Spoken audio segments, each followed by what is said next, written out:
Dear friends, welcome to my YouTube channel. तो दोस्तों, आज हम कक्षा 10 के मैथ चैप्टर नंबर 7 के निर्देशांक ज्यामिति प्रश्नावली एक्सरसाइज 7.1 के इंट्रोडक्शन पार्ट को कराएंगे। तो चलते हैं। सबसे पहले हम इंट्रोडक्शन पार्ट में कराते हैं चतुर्थांश। तो क्वाड्रिंग सिस्टम, तो ये होता क्या है। तो सबसे पहले मैं चतुर्थांश के बारे में बताता हूँ कि चतुर्थांश होता क्या है। चतुर्थांश के बारे में बताता हूँ दोस्तों, क्या होता है। सबसे पहले हम एक्स अक्ष और वाई अक्ष की लाइनें खींचेंगे। ये हमारी वाई एक्सिस होती है और ये हमारी एक्स एक्सिस होती है।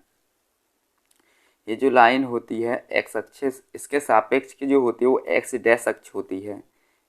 ये वाई अक्ष होती है और इसके सापेक्ष की जो लाइन होती है वो वाई डैश होती है। तो दोस्तों, हम इसे 0 पॉइंट मानते हैं। जब एक दूसरे को लाइनें काटते हैं, यानी एक्स अक्ष और वाई अक्ष, तो हम उस पॉइंट को 0 पॉइंट मान लेते हैं। यदि हम देखते हैं अपने सीधे हाथ की तरफ, यानी राइट हैंड की तरफ जाते हैं, तो हमारी जो लाइनिंग वो पॉजिटिव चलेगी। जैसे 1 2 3। यदि मैं अपने लेफ्ट हैंड चलता हूँ तो हमारी लाइन नेगेटिव चलेंगी, -1 -2 और -3। यदि मैं ऊपर चलता हूँ यानी वाई अक्ष की तरफ, तो लाइन पॉजिटिव चलेगी, 1 2 3। यदि मैं नीचे चलता हूँ वाई डैश की तरफ, तो लाइन माइनस में चलेंगी। तो ये हमारे चतुर्थांश का पूरा डायग्राम है। तो हम देखते हैं इसमें जो होता है प्रथम चतुर्थांश होता है, यानी फर्स्ट चतुर्थांश होता है। फर्स्ट चतुर्थांश में जो है, ये देखो, सबसे पहले हम x को देखते हैं। x किस में है, पॉजिटिव में है, और y भी किस में है, पॉजिटिव में है। तो यहाँ पे हमारे प्लस और प्लस चिन्ह आएंगे। अब चलते हैं हम सेकंड चतुर्थांश में। x अक्ष कौन सी है, x अक्ष 6 है, यानी माइनस में चल रही है। ये ऐसे घिरी हुई आकृति बन रही है यहाँ तक, ये माइनस में है और ये प्लस में है। तो यहाँ पे हमारे जो साइन बनेंगे माइनस और प्लस बनेंगे। अब चलते हैं हम थर्ड चतुर्थांश में। थर्ड चतुर्थांश में अब थर्ड चतुर्थांश की जो आकृति बनी हुई है कहाँ तक की है, यहाँ से इधर है। ये वाली लाइन जो है ये माइनस में और ये लाइन भी माइनस में है, तो दोनों चिन्ह किस में जाएंगे, माइनस में जाएंगे, माइनस और माइनस। अब चलते हम फोर्थ चतुर्थांश में। फोर्थ चतुर्थांश में क्या है कि हमारी जो आकृति है यहाँ से लेके यहाँ तक है, तो ये भी पॉजिटिव है और ये क्या है, नेगेटिव है। तो यहाँ पे जो साइन बनेगा हमारा प्लस और माइनस बनेगा, प्लस और माइनस बनेगा। तो दोस्तों, यहाँ से आपके 1 से लेके 2 क्वेश्चन MCQ में बन सकते हैं। कैसे, पहला क्वेश्चन मैं लेता हूँ इसी के अकॉर्डिंग। जैसे बिंदु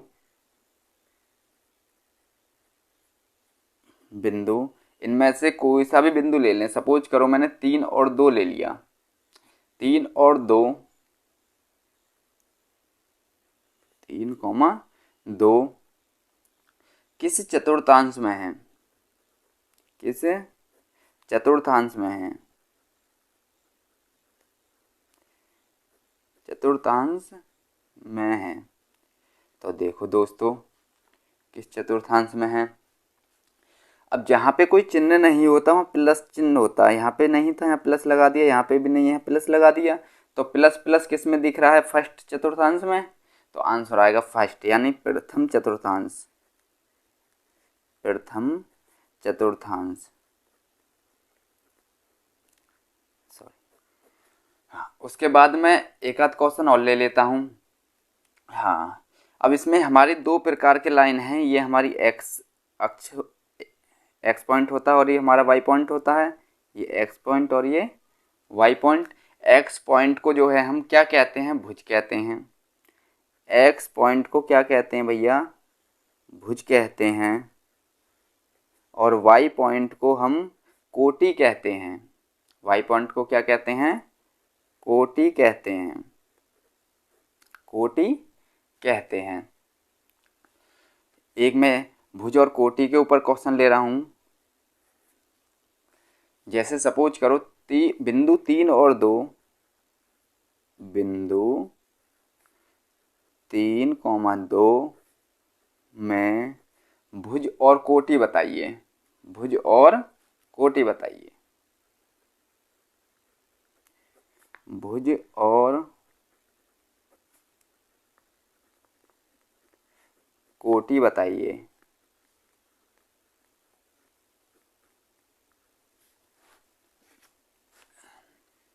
तो मैंने बताया था ये एक्स अक्ष होता है ये भाई, इधर ध्यान दो। तो अभी अभी मैंने ऊपर बताया था एक्स को भुज कहते हैं, वाई को कोटि कहते हैं। तो इसमें एक्स की वैल्यू कितनी है? 3 है, यानी भुज। तो भुज कितना हो गया भैया? 3 हो गया। यदि आपसे पूछे कोटि, तो कोटि को क्या बताया? वाई। तो यहाँ से कोटि कितनी हो गई? 2। ये आपके करेक्ट आंसर होंगे। यदि आपसे भुज और कोटि पूछ ले, 1 नंबर का क्वेश्चन बन सकता है। ठीक है। इसी में आता है एक आपका दूरी सूत्र, क्योंकि इसमें एक दूरी, बीच की दूरी पूछता है, दो बिंदुओं के बीच की दूरी। तो यहाँ से हम दूरी सूत्र को फाइंड करते हैं। कैसे करते हैं कि क्या होता है दूरी सूत्र?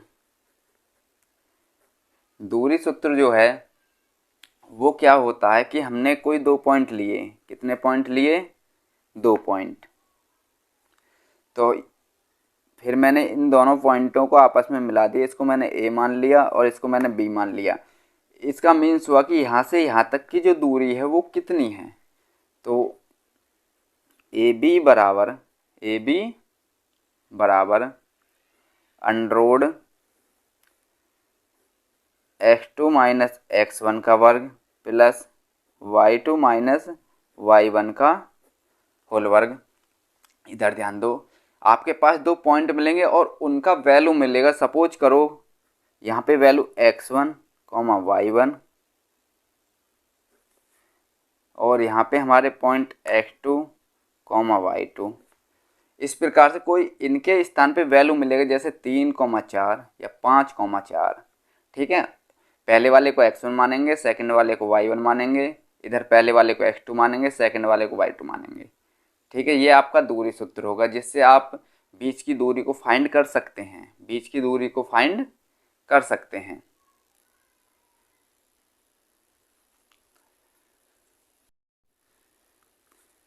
तो दोस्तों इस चैप्टर के अंदर एक आता संरेख और संरेखी। तो संरेख और संरेखी के बारे में मैं आपको बताता हूँ।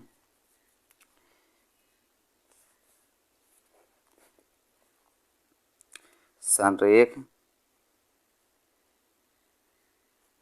या संरेखी, संरेख या संरेखी।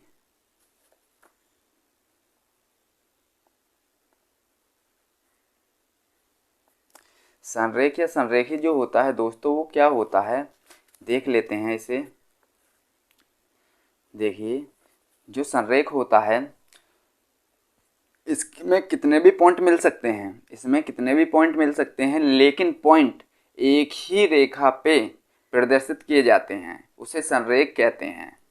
और इसका जो क्षेत्रफल है वो सदैव 0 होता है। कैसे? जैसे कि इसके कितने भी बिंदु हों, इसके कितने भी बिंदु हों, इसके कितने भी बिंदु हों, वो एक ही रेखा पर होंगे। वो एक ही रेखा पर होंगे।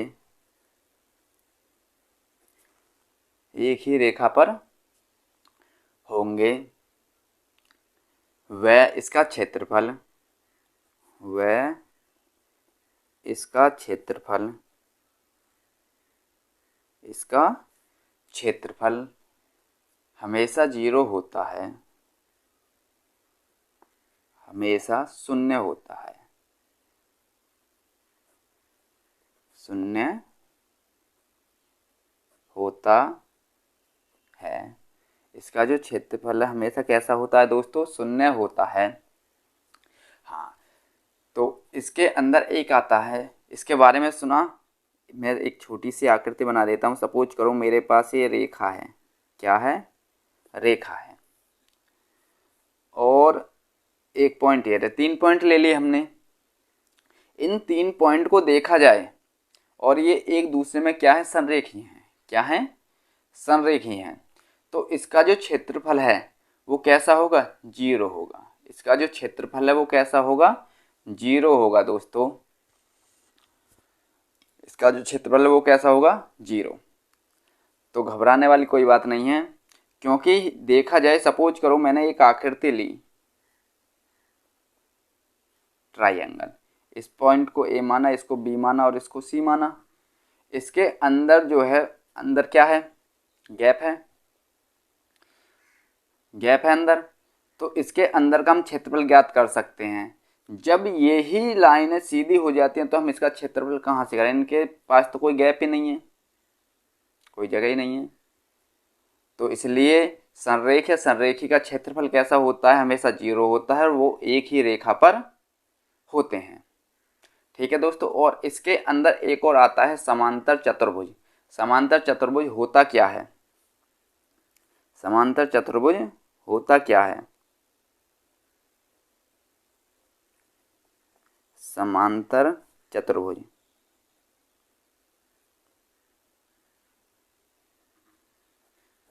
समांतर चतुर्भुज का पहले डेफिनेशन देख लेते हैं कि इसका डेफिनेशन क्या होता है। समांतर चतुर्भुज किस प्रकार का होता है, इस प्रकार का होता है। समांतर चतुर्भुज इस प्रकार का होता है, यानी इसका मीन्स है कि इसकी आमने सामने की जो भुजा हैं वो बराबर होती हैं। इसकी आमने सामने की भुजा कैसी होती हैं, बराबर होती हैं।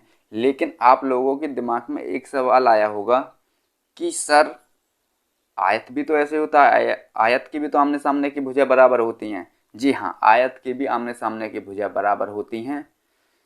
लेकिन समांतर चतुर्भुज में क्या है कि इसके जो विकर्ण हैं, इसके जो विकर्ण हैं वो कभी भी आपस में बराबर नहीं होते। यानी ये वाले जो विकर्ण होंगे ये कभी भी बराबर नहीं होंगे।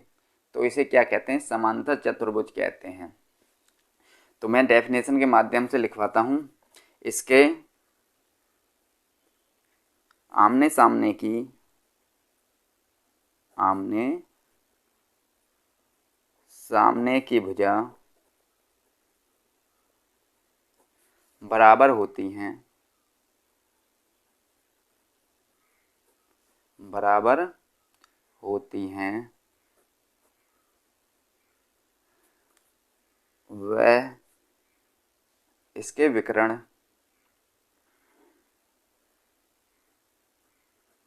इसके विकर्ण आपस में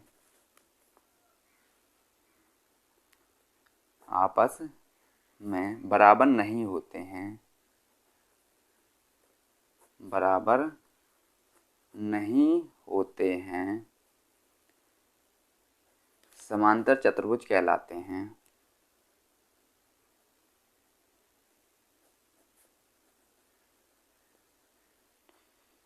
चतुर्भुज कहलाते हैं।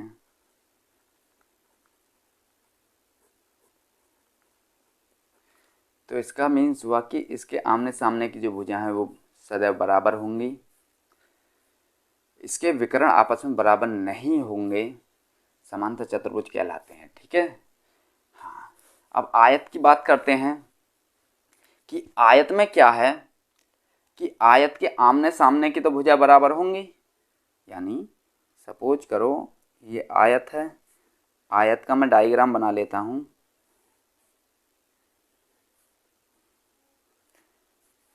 आयत का डायग्राम मैंने ये बना लिया। इसकी आमने सामने की भुजा तो बराबर होंगी, लेकिन इसके विकर्ण भी आपस में क्या होंगे, बराबर होंगे। इसके विकर्ण भी आपस में क्या होंगे, बराबर होंगे। तो जब इनके विकर्ण भी आपस में बराबर होंगे तो वो आयत होता है। जिसके विकर्ण आपस में बराबर नहीं होंगे और भुजा आपस में बराबर होंगे तो वो क्या होता है, चतुर्भुज होता है, सॉरी समांतर चतुर्भुज होता है।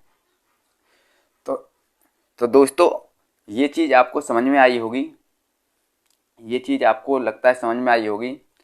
आई होप मेरी समझाई हुई जो मैथ के बारे में ये छोटा सा इंट्रोडक्शन था, यानी 7.1 का, ये आपको लगता है कि समझ में आया होगा। समझ में आया है तो वीडियो को लाइक करें, चैनल को सब्सक्राइब करें और अपने दोस्तों में भी शेयर करें। धन्यवाद।